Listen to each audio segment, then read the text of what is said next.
ఇలా ఎంతోమంది దుర్మార్గులందరికీ శిక్షలు విధించే యమధర్మరాజు గారి భీకర రూపం చూస్తే ఎవడైనా వణికిపోతాడు నాయన. ఈ మహానుభావుడు ఒకానొకప్పుడు పరమ పవిత్రమైన కాశీక్షేత్రానికి వెళ్ళాడు. తన పేరు మీదుగా ధర్మేశ్వరలింగాన్ని ప్రతిష్ఠించాడు. ఇప్పుడు ఆ ధర్మేశ్వరలింగం ఎక్కడ ఉంటుంది? సరిగ్గా విశాలాక్షి ఆలయానికి దగ్గరలో, వట సావిత్రి ఆలయానికి దగ్గరలో ఉంటుంది. ధర్మేశ్వరలింగాన్ని ప్రతిష్ఠించి ఓ రోజున ఆయన యమకింకరుల్ని పిలిచాడు. ఇదిగో ఇది నా చేత ప్రతిష్ఠింపబడిన లింగం, ఇది ధర్మేశ్వరలింగం. ఈ లింగం దగ్గర నేను శివకేశవులను భక్తి శ్రద్ధలతో స్తుతిస్తున్నాను. నేను స్తోత్రం చేస్తాను. ఆ స్తోత్రం భవిష్యత్తులో ఎవరైనా మానవులు చదివితే లేక వింటే అటువంటి వాళ్ళని యమలోకమునకు తీసుకురావద్దు అని ఆజ్ఞాపించాడు. ఎవరు? యమధర్మరాజు గారు. దాన్ని ఏమంటారు? శివకేశవ అష్టోత్తర శతనామం. శ్లోక రూపంలో ఉంటే దాన్ని నేను మీ అందరి కోసం నామరూపంలో ఇచ్చాను. అందుకని ఇందులో యమధర్మరాజు గారు కింకరుతో అంటున్నాడు, గోవింద మాధవ ముకుంద ఇలా పలికేటటువంటి వాళ్ళు ఈ అష్టోత్తర శతనామం చదివేటటువంటి వాళ్ళని పొరపాటున కూడా శరీరం విడిచిపెట్టాక నా లోకానికి తీసుకురావద్దు అన్నాడు. ఒక అపూర్వ స్తోత్రం. యమధర్మరాజు గారు కాశీలో మహాతపస్సు చేసి తన పేరు మీదుగా ధర్మరాజేశ్వర లింగాన్ని ప్రతిష్ఠించి అష్టోత్తర శతనామాలతో శివుణ్ణి ఇటు విష్ణువుని కూడా పూజించాడు. ఈ నామములు 108 భక్తి శ్రద్ధలతో చదివినటువంటి వాడు, నిత్యం పఠించిన వాడు పొరపాటు కూడా పునర్జన్మెత్తడు.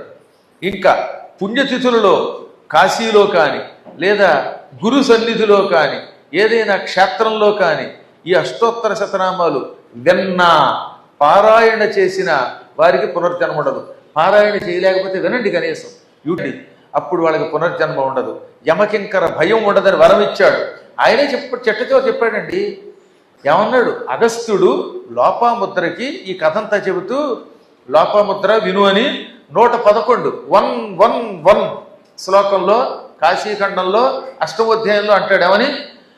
యుత్యం జపేత్ స్తనరసం న పిబేత్ సమాతు.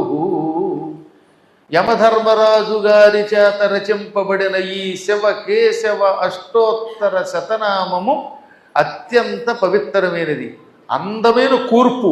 ఇది కూర్పు, ఆయన రచించరు కాదు, కూర్చాడు. ఈ నామాలు ఎప్పుడు ఉన్నాయిగా పరమాత్మకి, వీటిని ఒక చోట చక్కగా చేర్చాడు. ఈ కూర్పు ఎటువంటిది, ఈ నామాలు ఎటువంటివి? సకల కల్మష బీజములను నాశనం చేస్తాయి.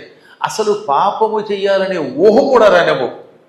విత్తనం పాడు చేస్తే చెట్టు రాదు కదండి. మనకి పాపము చెయ్యాలి అనే ఒక ఆలోచన రావడమే ప్రమాదం. ఆ ఆలోచన కూడా లేకుండా చేస్తుంది.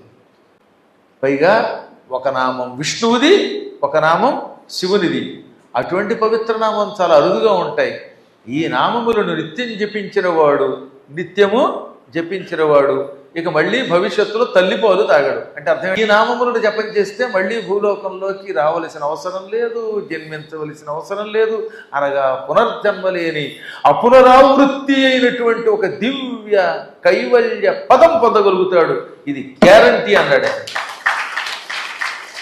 అందువల్ల ఈ నామాలు భవిష్యత్తులో వినండి. కాశీ వెళ్ళినప్పుడు తప్పనిసరిగా వినండి. అలా రాసి యమకింకరులకైనా మాట ఇచ్చాడు. ఈ విధమైన యమధర్మరాజు గారి కథ విన్నావు కదా నాయన శివశర్మ. ఆ యమధర్మరాజు గారు కూడా కాశీలో తన పేరు మీదుగా లింగ ప్రతిష్ఠ చేసుకుంటే యమధర్మరాజు అయ్యాడు. ఎవడైనా దిక్పాలకులు అవ్వాలన్నా, గ్రహాలు అవ్వాలన్నా శివానుగ్రహం ఉండాలి, కాశీకి రావలసింది. ఆ కాశీకి వెళ్ళిన వాడు కూడా యమధర్మరాజు గారి చేత ప్రతిష్ఠింపబడిన లింగమును దర్శనం చేసుకోకుండా వెళ్ళాడంటే వాడు ఎంత దురదృష్టవంతుడు. కాబట్టి వెళ్ళినప్పుడు చూడాలి. మీకు ఇంకొక అదృష్టం, ఇప్పుడు ఆ యమధర్మరాజేశ్వర లింగాన్ని నాకు ఎంతో ప్రీతిపాత్రులైన మా శిష్యులు శివప్రసాద్ గారు చెన్నైలో ఉంటారు. ఆయన అభివృద్ధి చేశారు, దానికి కావలసిన సౌకర్యాలు చేకూర్చారు. ఆ ఆలయంలో ఈ యమధర్మరాజు గారు రాసిన శివకేశవ అష్టోత్తర శతనామం, హరిహర అష్టోత్తర శతనామాన్ని శిలాఫలకం మీద వేయించారు. దీని మీద ఒక పాలరాయి మీద తెలుగులో, హిందీలో, తమిళంలో కూడా వేయించారని విన్నాను ఈ మధ్యన. తమిళంలో, కన్నడంలో, అన్ని భాషల్లో వేయించేస్తారు. ఆయన తలుచుకుంటే ఏదైనా చేయగలరు. ఆయన పేరే శివప్రసాద్. వాళ్ళ అమ్మగారు పద్మావతి గారు, వాళ్ళ నాన్నగారు హరనాథ్ గుప్తా గారు. గొప్ప అద్భుతమైన దాతలు వాళ్ళు. నా పేరు కూడా వేయించారు అక్కడ, మా గురువు గారి సూచనతో వేయించామని. ఆ గుళ్ళో కూర్చొని చదవండి, నచ్చు కదా.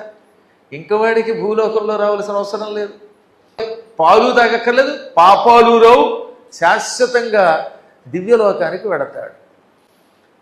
ఈ విధంగా యమధర్మరాజు గారి యొక్క లోకము, ఆయన కథ, ఆయన వివరాలు చెప్పాక విమానం కొంచెం ముందుకెళ్ళిపోయింది.